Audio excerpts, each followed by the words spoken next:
Usa sa mga problema sa mga katawhan nga anaan nagpuyo sa mga bukirang bahin sa mga dapit dinhi sa Mindanao, partikular na sa probinsya sa Misamis Occidental, mao ang pagpahibulos sa mga social services nga gihanyag sa gobyerno alang sa tanang mga katawhan. Kini nga mga social services naglakip sa mga free hospitalization program, free education program ug uban pa.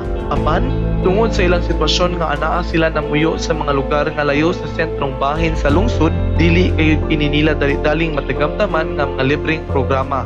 Pagdako nako gusto kong mahimong maestra. Gusto kong maghuman og eskwela. Unta makahuman ko og high school. Pero lisod man ang tanan. Maglisod akong mama sa pagdalan ako kung ako magkasakit. Lisod akong papa sa pagdala sa mga para ibaligya. Wala kaayo maabot nga libreng tambal para sa akong lula.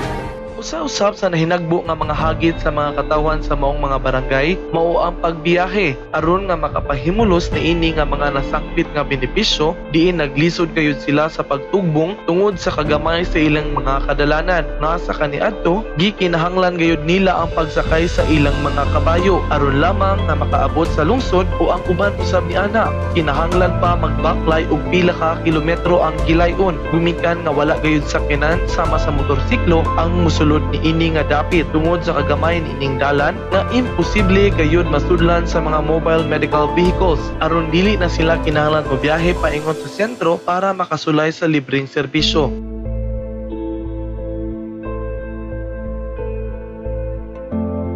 Ang Barangay Pinasyo sa lungsod sa Clarin, usa kini kadapit diin nahimutang sa bukirang bahin sa maong munisipalidad. Kini nga barangay mao ang boundary sa lungsod ug aduna kini 2,809.3 feet ang elevation above sea level. Diin sa senso sa kanhing National Statistics Office ug kasamtangang Philippine Statistics Authority kaniadtong tuig 2015 aduna lamang kini populasyon nga 172. Ang kasagaraang panginabuhian sa mga lumulupyo niining dapit mao ang pag-uma o pagpananom og mga lagutmon. Problema gayud sa mga katawan nga anaa nagpuyo sa maong dapit mao ang pagpahimulos na ining mga social services nga programa sa atong gobyerno. Apan tungod nga naa kini sa hinterland area, dili gayud nila matagamtaman ang mga libreng benepisyo nga una nang napahimuslan sa mga katawan nga anaa nagpuyo sa sentrong bahin. Usa na ni ana mao ang healthcare services nga programa sa gobyerno sama sa libreng pagpa-ospital ug libreng medical assistance sama sa check-up. Akong pangalan, Lini Tinar. Kuan ako gapuyo diri sa Barangay Pinasyo 37. Dayon, ang among kuan diri sa unang panahon, lahi jud kayo sa karon. Sa unang panahon, matumiklarin mag-hike rami padulong sa Muntol. Dayon, manakayan mi padulong klarin ang among pamasahe sa 60. Mas lahi na jud karon, kay karon na usab na ang among barangay dayon. Dili na parehas sa unang panahon dire na magsakit dayongan pa na padulong sa Muntol lisod kayo dayon ang among panginabuhi mas lisod among atog Muntol baligya po na mo usamis ang uban dito na mo i-deliver.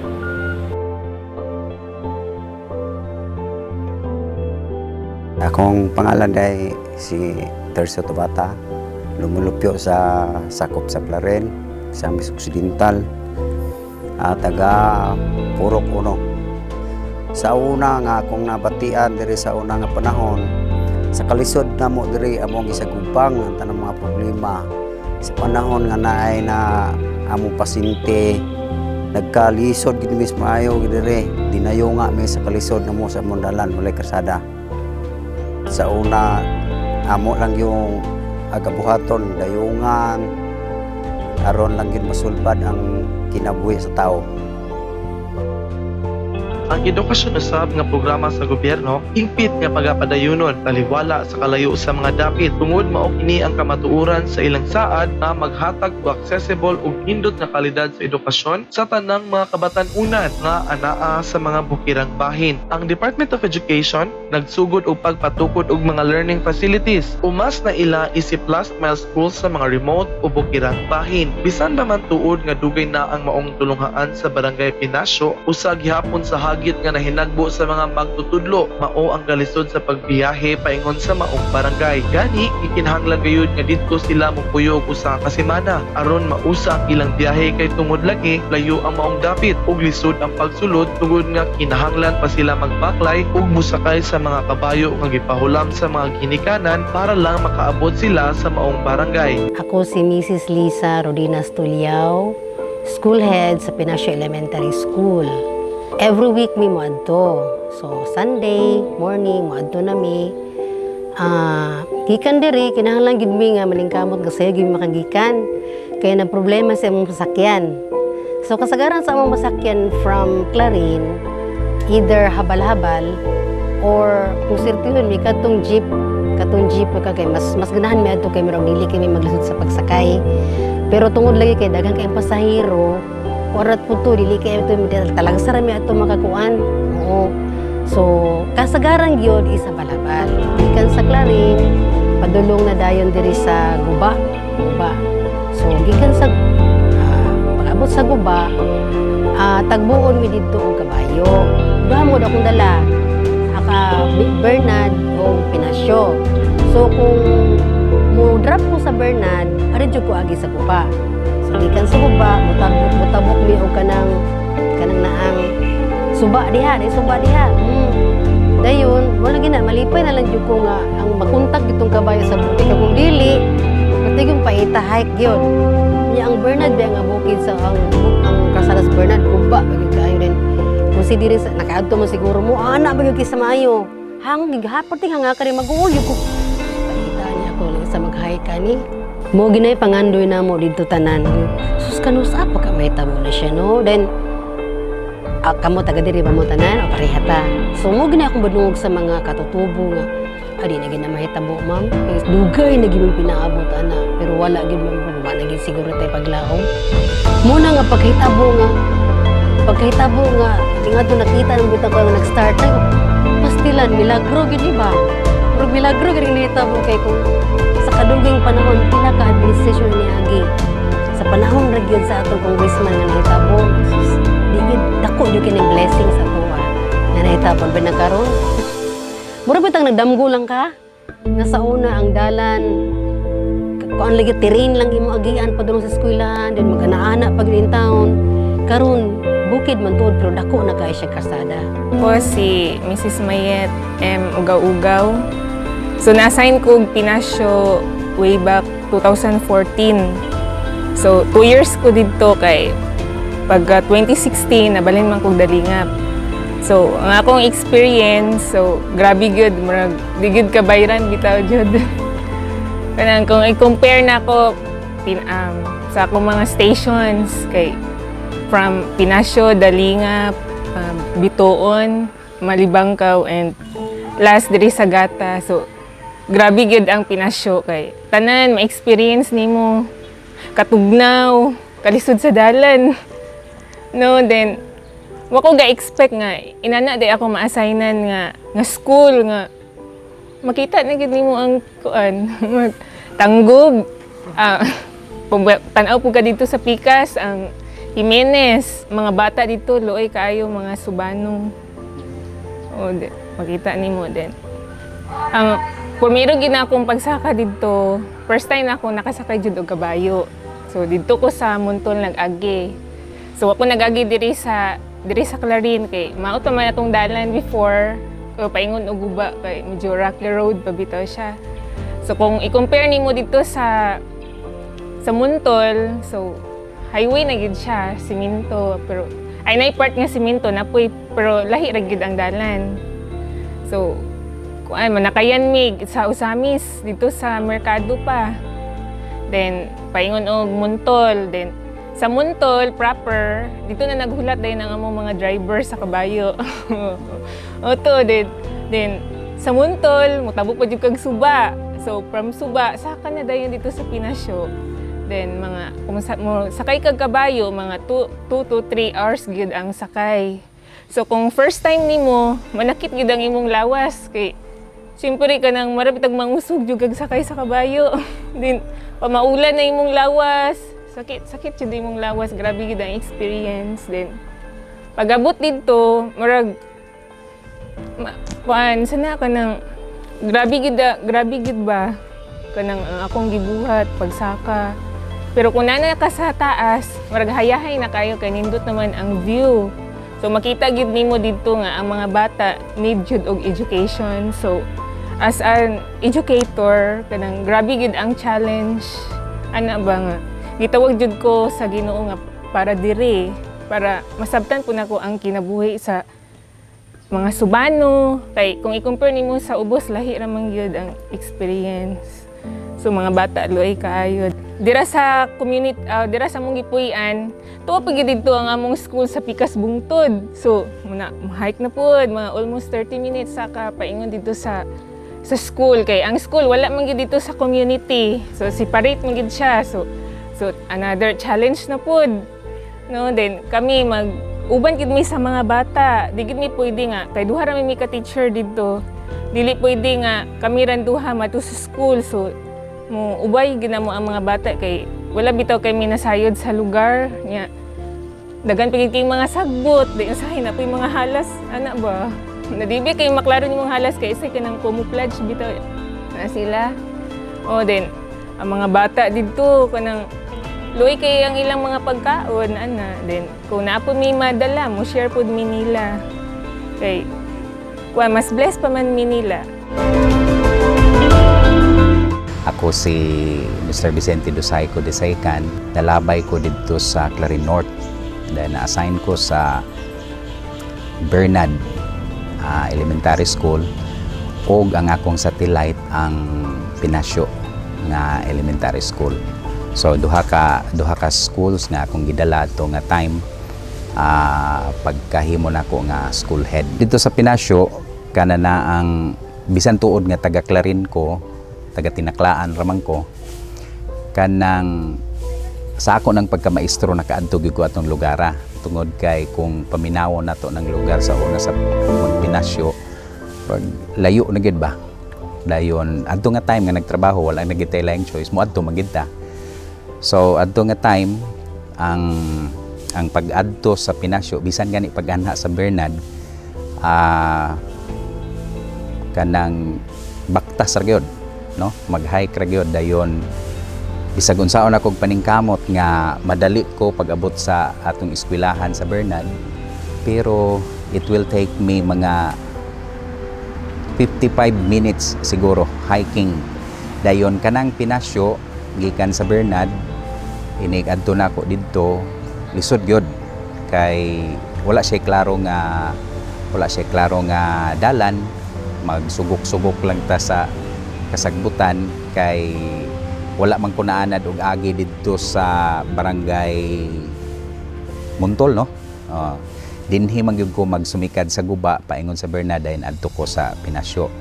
So mag-hike mi paingon didto. Dunay mga panahon nga magsakay gyud pud mig kabayo kay di gid maagwanta kay kung magsakay og kabayo 2 hours gud gikan sa Bernard na magsakay na ganing kabayo. So kung barefoot lang mag-hike dugay-dugay gyud maabot dito dayon hangak gyud kay kung panahon nga mag-ulan lisod ang dalan danlog dayon kung panahon pod sa ting-init piting inita lumikan kay dugay kay kang ma-expose dito sa kanang bakilid nga wala na yung mga kahoy ba dayon mag-hike lang. So ang among pag-adto didto kanang medyo makaingong gid ta nga adtong mga tuiga 2011 na-assign ko didto.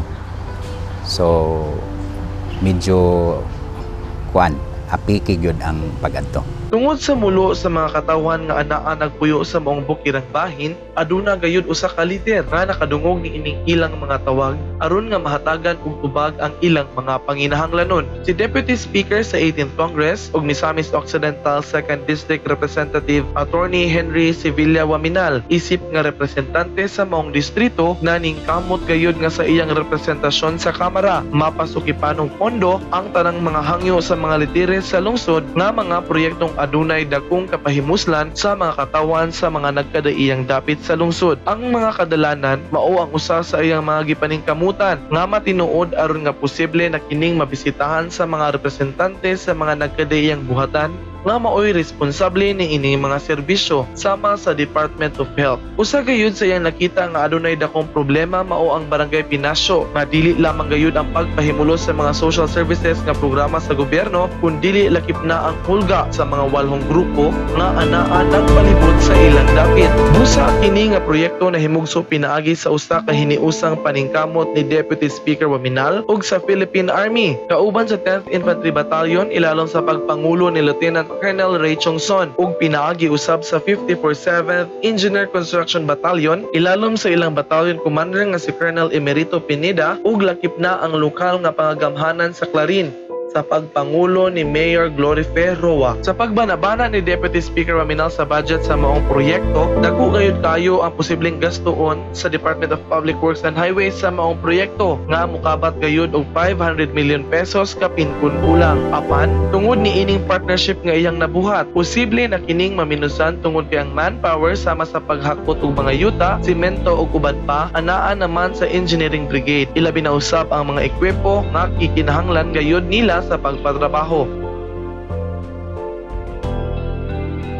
Tungod apiki ang panudlanan sa usa sa mga partner ni ini nga proyekto na mao ang local government unit sa Clarin, nangita si Deputy Speaker og pamaagi sa pagpangita og budget para sa mga materyales sama sa krudo, gasolina ug uban pa. Isip pagpakita og suporta sa kalambuan ini mga kadalanan sa nasangpit nga barangay. Ang proyektong kadalanan usa ka programa nga gitingwa sa Deputy Speaker nga mamahimong usa ka tourist destination ang maong dapit pinaagi niining mga kadalanan. Aron nga makatabang gayud kini sa mga barangay nga motubo ang ilang income ug ilabi na usab sa mga katawan sa maong dapit. Tungod sa maanindot nga palibot sa Barangay Pinasyo, posible gayud kining bisitahan sa mga katawhan. Hinungdan nga pwede kini makapaingganyo sa mga negosyante nga mag-abri og mga bisan unsa nga pwede gayud laagan sa mga katawhan. Tungod usab sa presensya sa mga walhong grupo nga adunay dalang dakong hulga sa mga lumulupyo, ang maong mga kadalanan makasulbad gayud kini sa problema sa kahusay ug kalinaw. Gumikan nga sa kaniadto dili kini dali-daling marespondihan sa mga kasundaluhan ug kapulisan. Pinaagi usab ni ining mga kadalanan maghatag kini og higayon nga posible na kining puy-an sa mga kasundaluhan aron nga dili na gayud madali-dali ang pagsulod sa mga grupo sa mga komunista. With this road, medyo dali na dayon ang pag-anhi sa ato ang peace and order team sa atong kapulisan, Philippine Army. So yun na naman na.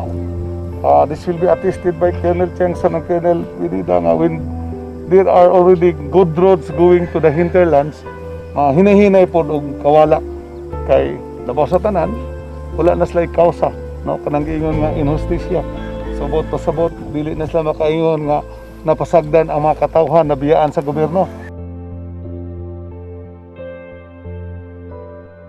Busa gisaysay ni Lieutenant Colonel Chongson ang 10th Infantry Battalion Commander nga una gayud dila nga gisiguro ang seguridad sa mga lumulupyo sa maong barangay tungod nga usa man kini sa mga lugar sa kaniadto nga adunay presensya sa mga walhong grupo o mga communist group. Pinasyo before was the affected barangay, no, by the communist terrorist group.